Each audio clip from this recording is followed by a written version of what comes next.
Hi, my name is Steve Faulkner and today I shall be reviewing Orbit by Mark Parker and Jonathan Fox.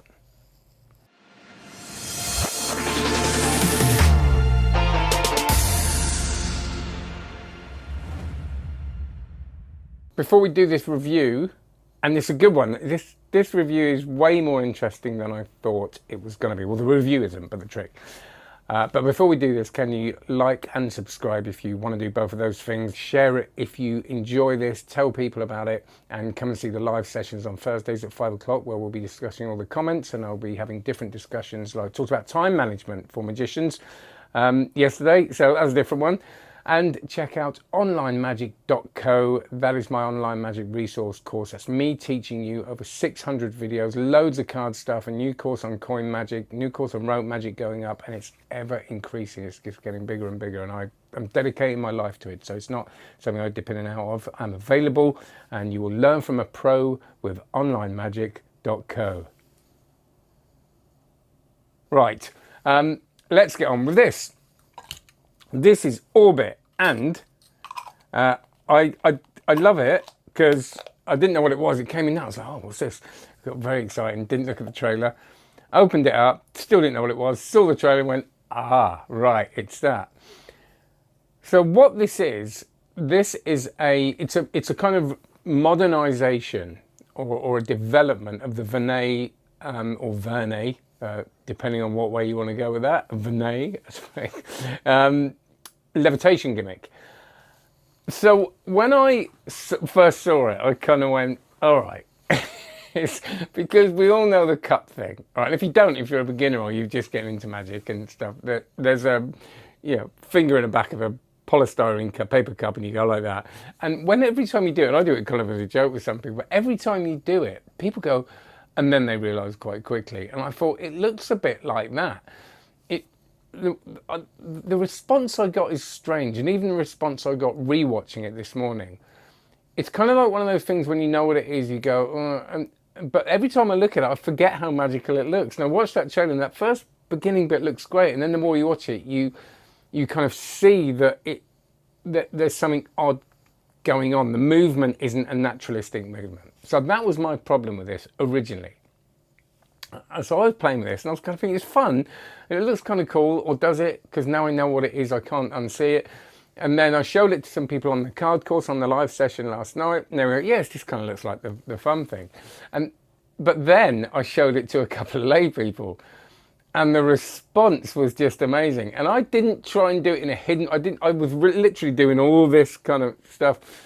And the response has been just brilliant. So, I know this phone means a lot to you, so I'm just gonna try and just... There you go. So first of all, what's the difference between the original and this one? So this one is, I would say, it's a lot more substantial. So you can do it you can borrow a spectator's phone, which I know sounds very scary, and I did that earlier on. Right, you can do it with a wine glass with a silk in it. You know, it has to, you can't see through it, or some liquid in it, depending on the kind of wine glass. You can do it with a deck of cards, and he's got this lovely thing with a rising card. So he does this, but then you notice the cards rising out. So that's, you can do it with more heavy duty things, and anything that the thing can go onto.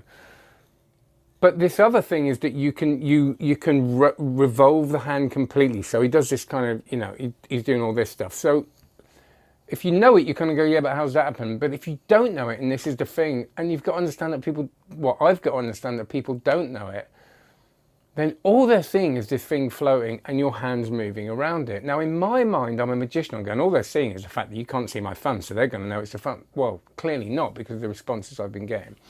He does say that this is a moment. It's not, you don't walk on stage and music goes up and you do 5 minutes of this like a zombie ball. I think zombie ball is very different. There's a kind of dance to it, isn't there? There's a theatre to it. This is a moment, but I think that moment is I've completely changed my mind on it. Very cool indeed. It's not perfect, and I'm not saying it's the best thing ever, but I'm just really delighted at how wrong I was about this. And that's why I think this is an interesting one. The more I saw it, the more ridiculous it seemed, and then I just thought, there's lots of wiggly fingers going on. Everything with wiggly fingers to me is a bit like this, It's a bit like so when you're floating someone or doing something, it just felt so odd. And I'm thinking, when am I going to do that? And that was what I was going to plan to say in this review. I was like, yeah, very good, it looks good, but when am I going to do it? And clearly, again, I was wrong. You just do it. Because I've noticed that they're looking at what's going on, and they're misdirected from the sort of dodgy bits of the thing to actually their brain just kind of can't work it out because of the way it just all of a sudden starts happening. So it's way more magical than I thought it was. Other reasons it's not perfect is because of angles, clearly. Now, as he says in the download, you can step back, and Eric Jones talks about this a lot. We all get so worried about angles, but in a lot of situations, actually, if you step back, those angles kind of decrease, increase, depending on what side you're coming from, and you can get away with a lot more than you think. And actually, in the office and when I've done it, I've had to kind of step back. Now, if I was surrounded in a social engagement, it would be a little bit different.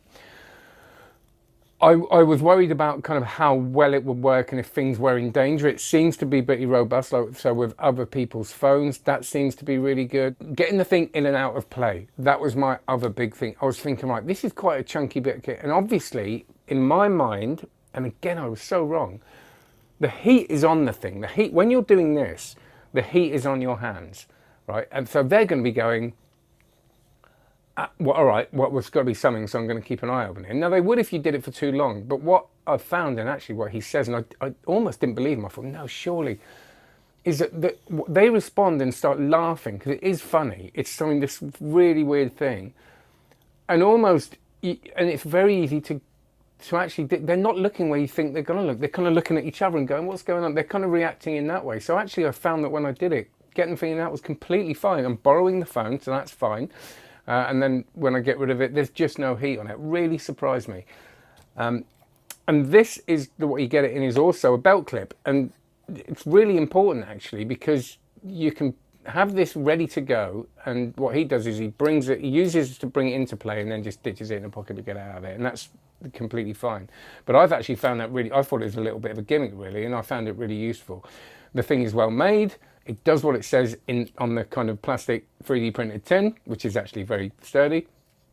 And I can't really find that much bad about it, other than this. If you can get your head around that and the fact that it's almost, I'd say it's almost like a gag, but it is actually genuinely magical. So it's not like, I'm not saying like it's just amazing, but I think magicians are going to look at this and just go, no, this looks too weird, or some magicians are, and then the people that have actually used it are going to go, actually, this is cool. And like he says, Nick, you're going to walk around the house and just pick up different things. And I think you do kind of want to do that. I'm having so much fun. But I just want to be sort of talking to people and go, whoop. And I do like the idea of it, by the way, of being, you don't have to be a levitation. It's almost this thing of something getting away from you. You know, there's some quite powerful potential actually in little bits of mime. Again, moments, but very magical. You know, there's things getting away from you and you pulling them back and then just carrying on. So it's a good product. It's a good bit of kit. It's an honest bit of kit. It does the thing really well. I can't talk about what it's going to be like after 3 months because I haven't played with it as much, but I am going to play with this. I'm going to a party tomorrow. I'm going to have that in my pocket because I can't wait to just kind of every now and then just do something with it. And of course, it's a borrowed phone, which is always great. There's some great stuff he's got, by the way, using the camera of the phone. And so the camera's on, and as you hold your fingers like this, you can see your fingers. The camera's got your fingers in, but they can't see the gimmick. And he talks about maintenance. He talks about the prototypes they went through. So there has been a lot of thinking. It's kind of proof they've gone through a lot of work. And incidentally, it came up, the idea came around. Mark was working on Ghost, the theatre production, and they wanted him to levitate a Coke can, but it needed to look decent, look proper, and he wanted his hands to be able to go all around it, really. And that's where it came from. So it came from kind of a real-world situation, which I quite like. But a big surprise for me, a really cool little thing. That's Orbit, and please use the links below. Thanks, Murphy's Magic, for sending that to me, and have a good one. And let me know your thoughts. I'd love to hear your thoughts, and I think it's an interesting discussion. So please like and subscribe if you like and you want to subscribe to it. Please share it if you like it, tell people about it, and do comment below, and I'll be answering those comments on the Thursday live shows at 5 o'clock. Do come along to them. They're good fun, and I really, really enjoy them. I'll be waffling. They actually might not be happening the next couple of Thursdays, but keep an eye on the notifications for that. All right, have a great one. Oh, did I say go and see onlinemagic.co? That's the next job. Go and do that now. All right, cheers.